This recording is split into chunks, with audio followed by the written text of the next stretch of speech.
పితా పుత్ర పవిత్రాత్మ నామమున క్రీస్తునాథునియందు మిక్కిలిగా ప్రేమించబడుతున్నటువంటి ప్రియ సహోదరి సహోదరులారా, దేవుని బిడ్డలారా, ఈ పవిత్ర సమయమందు మిమ్మల్ని అందరినీ కూడా అనుదిన దివ్యవాకుకు ప్రేమపూర్వకంగా ఆహ్వానిస్తూ ఉన్నాను.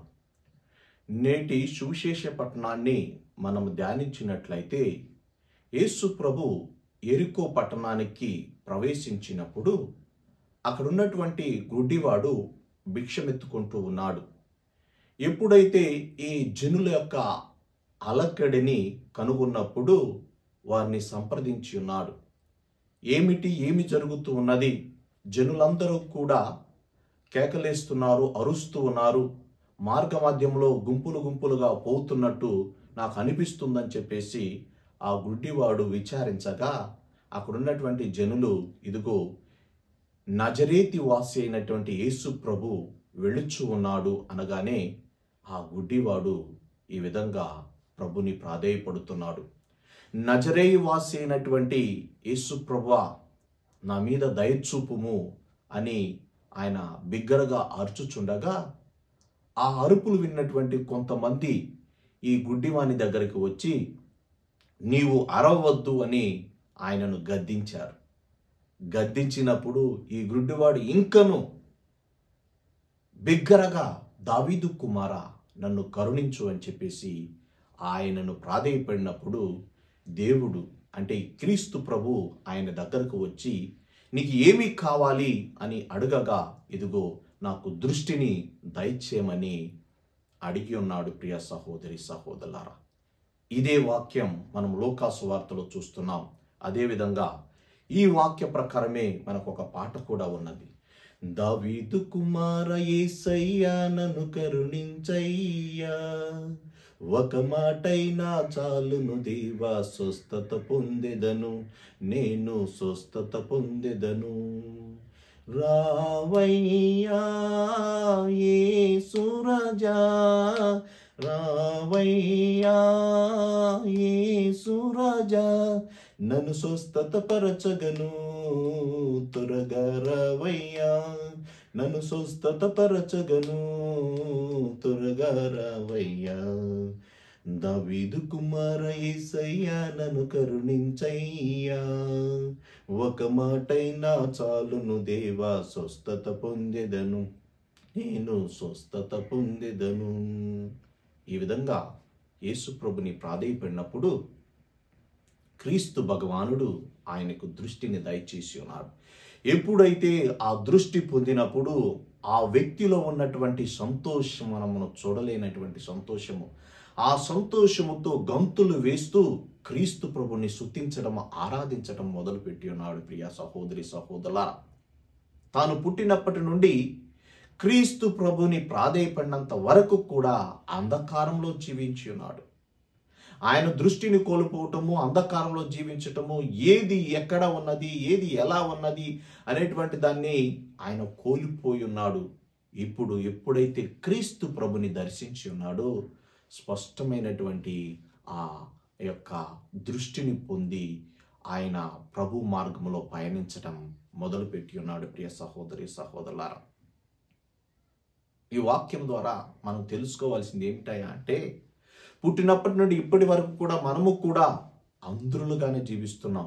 అంటే దృష్టిని కోల్పోయి, ఏ విధంగా కోల్పోయి అంటే, ఇదిగో సమాజంలో మనం జీవిస్తున్నటువంటి సమాజంలో మనము చేయవలసినటువంటి కార్యాలు చేయనప్పటికీ, మనం ఇవ్వవలసినటువంటి న్యాయం ఇవ్వనప్పటికీ, మనం జీవించేటువంటి జీవిత విధానములో చేసినటువంటి పొరపాట్లు కానివ్వచ్చు,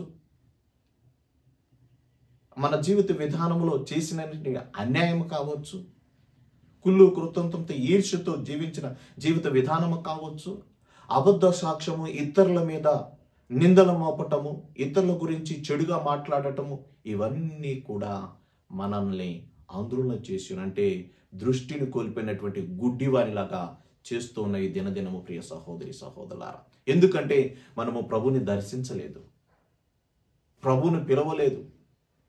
అలాడు భిక్షగాడు ఏ విధంగా అయితే, దావీదు కుమారా, నన్ను కరుణించమని చెప్పేసి ప్రభుని ప్రాధేయపడి తాను దృష్టి పొంది ఉన్నాడు. ఏ దృష్టి అంటే, దైవ ఆధ్యాత్మికమైనటువంటి దృష్టిని పొంది ఉన్నాడు ప్రియ సహోదరి సహోదరులారా. కానీ మానవ మాత్రమే మనము ఇంకను ఈ పాపం అనేటువంటి ఆ గుడ్డితనములో జీవిస్తూ ఉన్నాము. దీని నుండి, ఈ పాపం అనేటువంటి గుడ్డితనము నుండి మనము స్వస్థత పొందాలి అంటే, దృష్టిని పొందాలి అంటే మనము ప్రభు మార్గంలోని పయనించాలి. ప్రభుని పదే పదే ఆ భిక్షగాడు ఏ విధంగా అయితే ఎరుకో పట్టణంలో దావీదు కుమార్ అని మరి పదే పదే ప్రాధేయపడినప్పుడు ప్రభు వానిని ఆశీర్వదించి ఉన్నాడు, దీవించి ఉన్నాడు. మరి నీకు నాకు అదే ఆశీర్వాదం కావాలి అంటే మనము ప్రభుని బ్రతిమలాడాలి, ప్రభుని ప్రాధేయపడాలి. అప్పుడే మన జీవితం మారుతూ ఉంటుంది. మన అంధకార జీవితము ఎలుగుమయంగా, కాంతివంతంగా ప్రభువులో 30 60 తొలతిగి ఆశీర్వాదాలు పొందేటువంటి బిడ్డలుగా మనం జీవిస్తూ ఉంటాం. లేదంటే మనం జీవిస్తూనే ఉంటాం, కానీ మన జీవితం అంతా ఒక అగాధంలాగా ఉంటుంది. కనుక ప్రభు అంటున్నాడు, నీకు విశాలమైనటువంటి మార్గము కావాలా, ఇరుకైనటువంటి మార్గము కావాలా? విశాలమైనటువంటి మార్గంలో నీవు అన్నీ కూడా ఎక్స్పీరియన్స్ అవుతావు. మరి ముఖ్యంగా పాపంలో నేను మ్రగ్గిపోతూ ఉంటావు. అది ఎందుకంటే విశాలమైనది, నువ్వు ఆడిందే ఆట, నువ్వు పాడిందే పాట. కానీ ఇరుకైనటువంటి మార్గము ప్రభు యొక్క మార్గము, ప్రభుని సూచించేటువంటి మార్గము. కనుక అది కొంచెం ఇబ్బందిగా ఉండొచ్చు, కానీ మనము దేవుని యొక్క ఆశీర్వాదాలు పొంది నిజమైనటువంటి క్రీస్తు ప్రభు యొక్క బిడలగా మనం జీవించగలుగుతాం. మన జీవితాన్ని ప్రభుకు సమర్పించగలుగుతాం. కనుక ప్రియ సహోదరి సహోదరులారా, నీ కుటుంబంలో ఈ పాపం అనేటువంటి గుడ్డితనం ఉన్నదా? నీ జీవితంలో ఈ పాపం అనేటువంటి గుడ్డితనం ఉన్నదా?